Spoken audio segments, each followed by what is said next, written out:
हरे कृष्णा। हम कल की कथा में आगे चलते हैं।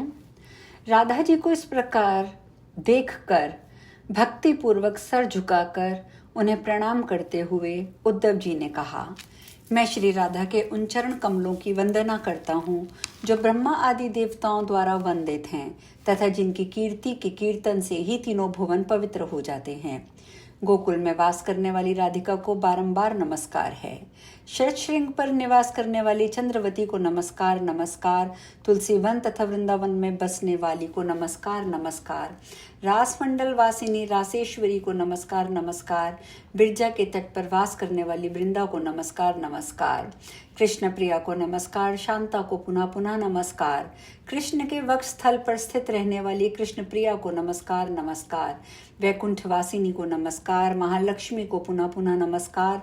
विद्या की अधिष्ठात्री देवी सरस्वती को नमस्कार। संपूर्ण ऐश्वर्यों की अधिदेवी कमला को नमस्कार नमस्कार।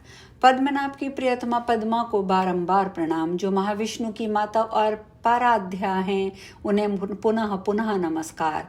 सिंधु सुता को नमस्कार। मर्त्य लक्ष्मी को नमस्कार नमस्कार। नारायण की प्रिया नारायणी को बारंबार नमस्कार। विष्णु माया को मेरा नमस्कार प्राप्त हो। वैष्णवी को नमस्कार नमस्कार। महामाया स्वरूपा संपदा को पुनः पुनः नमस्कार। कल्याण रूपिणी को नमस्कार। शुभा को बारंबार नमस्कार। चारों वेदों की माता और सावित्री को पुनः पुनः नमस्कार। दुर्गत विनाशिनी दुर्गा को बारंबार नमस्कार। पहले सतयुग में जो संपूर्ण देवताओं के तेज से अधिष्ठित थीं उन देवी को तथा प्रकृति को नमस्कार नमस्कार। त्रिपुरहारिणी को नमस्कार। त्रिपुरा को पुनः पुनः नमस्कार। सुंदरियों में परम सुंदरी निर्गुणा को नमस्कार नमस्कार। निद्रा स्वरूपा को नमस्कार और निर्गुणा को पुनः पुनः नमस्कार। दक्ष सुता को नमस्कार। सत्या को पुनः पुनः नमस्कार। शैल सुता को नमस्कार और पार्वती को बार बार नमस्कार। तपस्विनी को नमस्कार नमस्कार। उमा को बारंबार नमस्कार। निहार स्वरूपा अर्पणा को पुनः पुनः नमस्कार। गौरी लोक में विलास करने वाली गौरी को बारंबार नमस्कार। कैलाशवासिनी को नमस्कार। महेश्वरी को नमस्कार नमस्कार।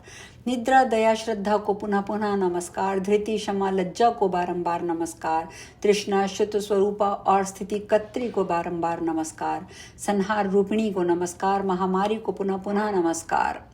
भया अभया मुक्तिदा को नमस्कार नमस्कार। स्वधा स्वाहा शांति और कांति को बारंबार नमस्कार। तुष्टि पुष्टि और दया को पुनः पुनः नमस्कार। निद्रा स्वरूपा को नमस्कार नमस्कार। श्रद्धा को बारंबार नमस्कार। शुप्ति उपासना स्वरूपा और लज्जा को बारंबार नमस्कार। धृति चेतना क्षमा को बारंबार नमस्कार। जो सबकी माता तथा सर्वशक्ति स्वरूपा हैं उन्हें नमस्कार नमस्कार। अग्नि में दाहिका शक्ति के रूप में विद्यमान रहने वाली देवी और भद्रा को पुनः पुनः नमस्कार। जो पूर्णिमा के चंद्रमा में शरतकालीन चंद्रमा कमल के शोभा रूप में वर्तमान रहती हैं उन शोभा को नमस्कार नमस्कार। देवी जैसे दूध और उसकी धवलता में गंध और भूमि में जल और शीतलता में शब्द और आकाश में सूर्य और प्रकाश में कभी भेद नहीं होता, वैसे ही लोक वेद और पुराण में कहीं भी राधा और माधव में भेद नहीं है। अतः कल्याणी चेत करो, सती मुझे उत्तर दो। और यूं कहकर उद्धव वहां उनके चरणों में पुनः पुनः प्रणिपात करने लगे। जो मनुष्य भक्ति पूर्वक इस उद्धव कृत स्तोत्र का पाठ करता है वह इस लोक में सुख भोग कर अंत में वैकुंठ में जाता है। उसे बंधु वियोग तथा अत्यंत भयंकर रोग और शोक नहीं होता। जिस स्त्री का पति परदेश गया हो वह अपने पति से मिल जाती है। भार्या वियोगी अपनी पत्नी को पा लेता है। पुत्रहीन को पुत्र मिल जाता है। निर्धन को धन प्राप्त होता है। भूमिहीन को भूमि की प्राप्ति हो जाती है। प्रजाहीन प्रजा को पा लेता है। रोगी रोग से विमुक्त हो जाता है। बंधा हुआ बंधन से छूट जाता है। भयभीत मनुष्य भय से मुक्त हो जाता है। आपत्तिग्रस्त आपद से छुटकारा पा जाता है। और अस्पष्ट कीर्ति वाले उत्तम यशस्वी मूर्ख पंडित हो जाते हैं।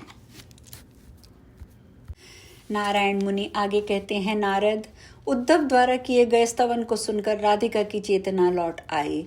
तब वे विषादग्रस्त हो उद्धव को श्री कृष्ण के सदृश आकार वाला देखकर बोली। श्री राधिका ने कहा, वत्स तुम्हारा क्या नाम है? तुम्हें किसने भेजा है? तुम कहाँ से आए हो और तुम्हारे आने का यहाँ क्या कारण है?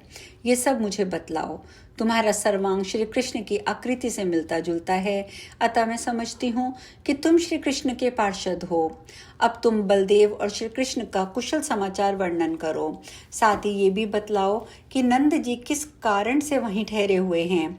क्या श्री कृष्ण इस रमणीय वृंदावन में फिर आएंगे? क्या मैं उनके पूर्णिमा के चंद्रमा के समान सुंदर मुख का पुनः दर्शन करूंगी? रास मंडल में उनके साथ पुनः क्रीड़ा करूंगी? क्या सखियों के साथ पुनः जल विहार हो सकेगा? क्या श्री नंदन के शरीर में पुनः चंदन लगा पाऊंगी?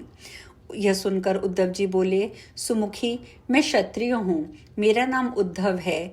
तुम्हारा शुभ समाचार जानने के लिए परमात्मा श्री कृष्ण ने मुझे यहाँ भेजा है, इसीलिए मैं तुम्हारे पास आया हूँ।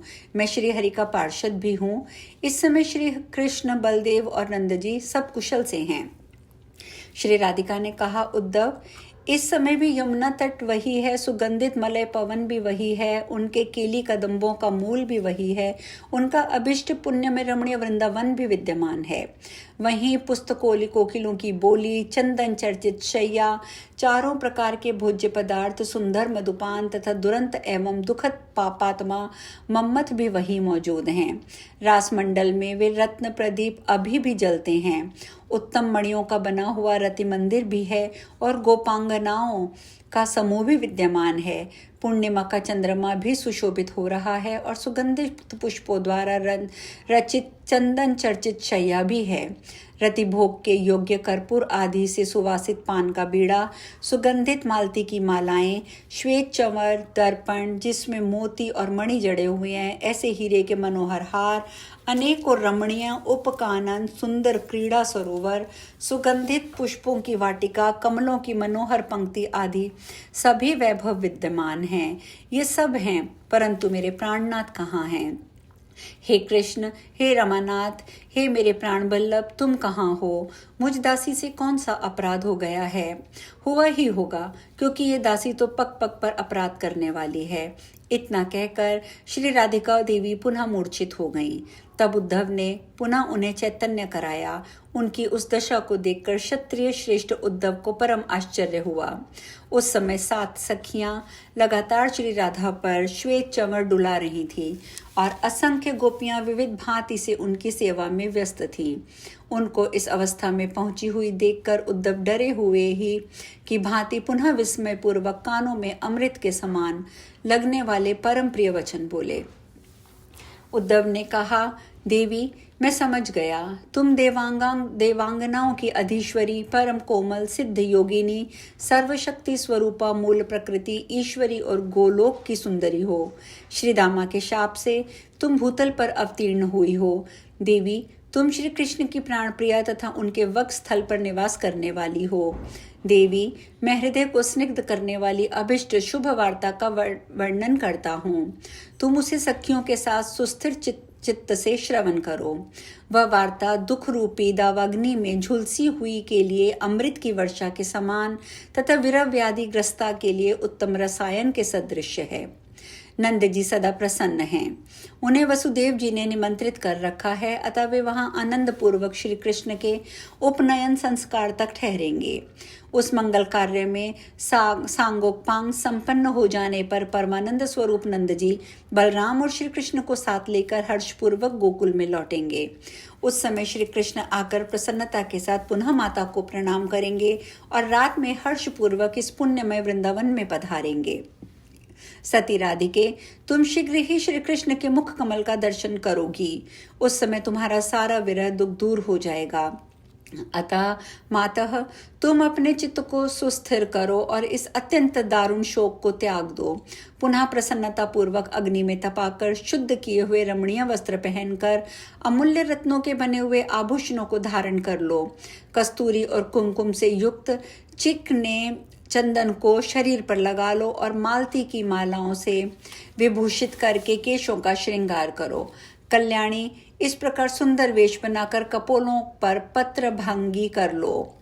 मांग में कस्तूरी चंदन युक्त सिंदूर भर लो और बिंदी लगा लो, पैरों में मेहंदी लगाकर महावर से रंग लो। सती, शोक के साथ साथ इस कीचड़ युक्त कमल पुष्पों की शैया को त्याग दो और उठो। उस उत्तम रत्न सिंहासन पर बैठो। मन ही मन श्री कृष्ण के साथ विशुद्ध और मधुर मधुमय पदार्थ खाओ। संस्कार युक्त स्वच्छ जल पियो और सुवासित पान का बीड़ा चबाओ। देवर्षि, तत्पश्चात जिस पर अग्नि शुद्ध वस्त्र बिछा है, जो मालती की मालाओं से सुशोभित, कस्तूरी, जाति, चंपा और चंदन की सुगंध से सुवासित है, चारों ओर से मालती की मालाओं और हीरों के हारों से विभूषित एवं सुंदर सुंदर मणियों, मोतियों और माणिक्यों से परिष्कृत है, जिसके उपधान अर्थात तकिया में पुष्पों की मालाएं लटक रही हैं, उस अमूल्य रत्नों द्वारा निर्मित परम मनोहर पलंग पर सदा गोपियों से सेवित होती हुई हर्षपूर्वक शयन करो। मनोहरे, तुम्हारी प्रिय सखी एवं भक्त गोपी निरंतर तुम पर श्वेत चंवर डुलाती रहती है और तुम्हारे चरण कमलों की सेवा करती है। आज हम कथा में यहीं विश्राम लेंगे। शेष कल। हरे कृष्णा।